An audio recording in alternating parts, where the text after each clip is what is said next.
Welcome to this explainer. Okay, so when you hear the words artificial intelligence, what pops into your head? For most of us, it's probably chatbots, lines of code on a computer, or maybe the virtual assistant sitting in your phone. But today, we're taking AI out of the digital realm and dropping it straight into the dirt, onto the roads and into the very physical fabric of our world. We're going to see exactly how machine intelligence is stepping up to solve some of the most massive, tangible challenges humanity has ever faced.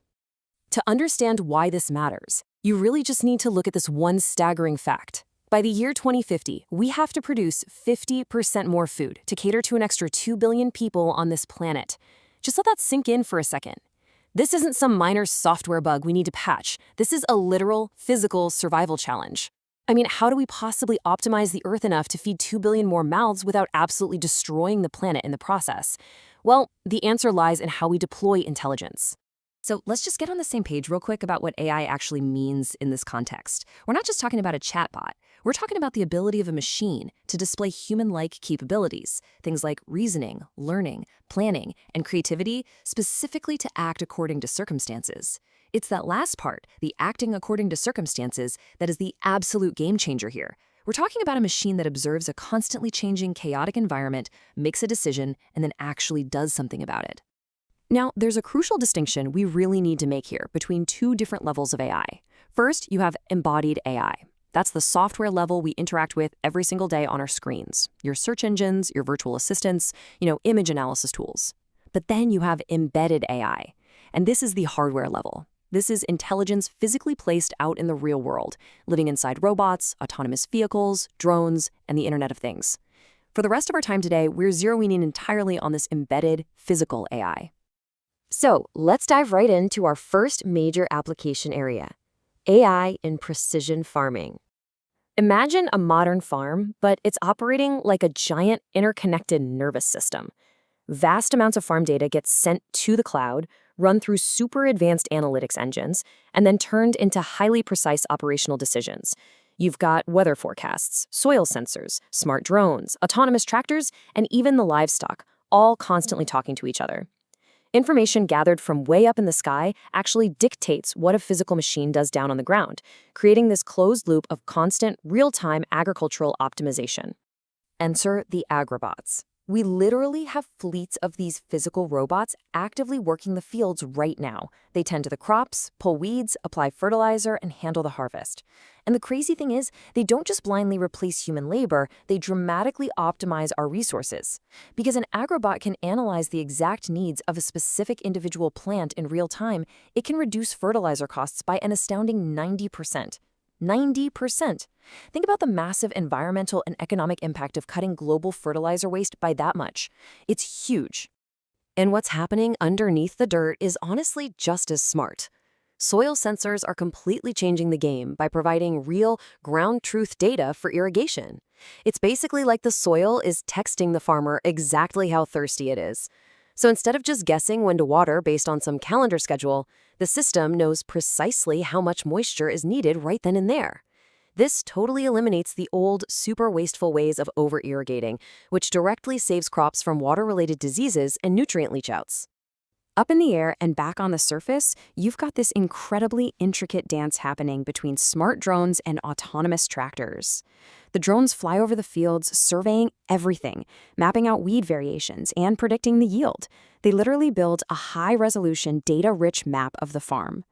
Then, the GPS-controlled autonomous tractors take that exact map and use it to chart perfect automatic routes. They plow the land with such pinpoint mathematical precision that it maximizes fuel efficiency and significantly cuts down on soil erosion. And yeah, even the animals are looped into the network. It's kind of like a Fitbit for cows. Through connected livestock, sensors constantly monitor animal health, tracking their exact food and water intake. If a cow starts eating less or its vitals suddenly change, the system fires off an immediate alert. This means farmers can give predictive, individualized care to the animals long before a minor, isolated issue turns into a critical, herd-wide disaster. All right, let's shift gears, literally, and look at how this embedded AI scales up to how we actually move across the world. The future of smart mobility. Smart mobility unfolds in 4 pretty fascinating logistical layers. First up, you have autonomous fleets dedicated to ride-sharing, which is fundamentally rewriting urban transport. Then we have semi-autonomous features. Think of the advanced driver assistance that safely keeps human drivers in their lanes. Step 3 is predictive engine monitoring, where the AI literally listens to the engine and schedules maintenance before a part actually snaps. And finally, smart traffic control and self-driving deliveries. We are actively shifting away from unpredictable gridlock and sudden engine failures, moving toward a fully synchronized mobility web. To really grasp how these autonomous vehicles work out in the wild, we need to introduce a core AI concept: the intelligent agent. An agent is just an entity that perceives its environment through sensors and then acts on that environment through actuators. It acts on our behalf in incredibly chaotic environments, autonomously driving toward a specific goal. So, a self-driving public transport vehicle isn't just a machine, it's an intelligent agent dynamically navigating the real world. Think of this as the physical anatomy of our transport agent. It takes in the world through its sensors, the odometer, speedometer, GPS, and cameras. It's constantly reading the traffic, calculating the distance to the cars ahead, and checking its location. Then it uses its actuators to physically alter its path in the world. The actuators are what actually handle the steering wheel, hit the brakes, shift the gears, and press the accelerator. Sensors perceive, actuators act. But here's the catch: an agent has to be directed by rules. If we just tell a self-driving car, hey, get me to the airport as fast as possible, it might literally drive on the sidewalk to get you there. So strict performance measures have to be programmed in. Maximizing passenger safety and comfort is always paramount.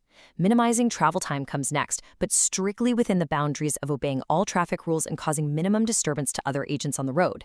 The legal and safety boundaries, they are never, ever compromised. Now, what happens when the road throws a total curveball? Because the real world is completely unpredictable. Well, that's where the AI uses something called a problem generator component. And this is fascinating. This component is actually responsible for suggesting innovative and sometimes seemingly non-optimal actions just so the agent can learn. If the car encounters a totally unknown situation, like say a wrong-way driver hurtling toward it, the problem generator allows the AI to experiment and take a new, uncharted action to survive. It learns from these extreme edge cases, turning wild, negative experiences into long-term safety wisdom for the whole fleet. And to tie this whole mobility puzzle together, the agent doesn't just rely on what it sees directly in front of its cameras. The system utilizes your real-time GPS coordinates, global traffic density data, and incredibly complex mathematical models, like Dijkstra's shortest path algorithm, to instantaneously find the absolute fastest route. It acts like water flowing through the path of least resistance, constantly calculating and recalculating the optimal route through dense, shifting city traffic. So let's bring it all back and synthesize what we've learned. AI is no longer just chatbots or abstract code. It is fundamentally embedded in the physical world. It's the silent intelligence out there in the dirt, flying in the sky, and driving on our roads. It is solving the immense logistical and agricultural challenges that literally keep our society running. From a single seed being watered by a smart soil sensor to the autonomous truck efficiently delivering that harvest right through a smart city, AI is the invisible infrastructure of our future. I want to leave you with a final, provocative thought today. The next time you sit down to eat a meal or take a ride across town, ask yourself, how much of your daily survival is actually quietly being managed by machine intelligence? The physical world around us is waking up, and it's getting smarter than we ever imagined. Thanks so much for joining me on this explainer, and be sure to keep your eyes open to the intelligence embedded all around you.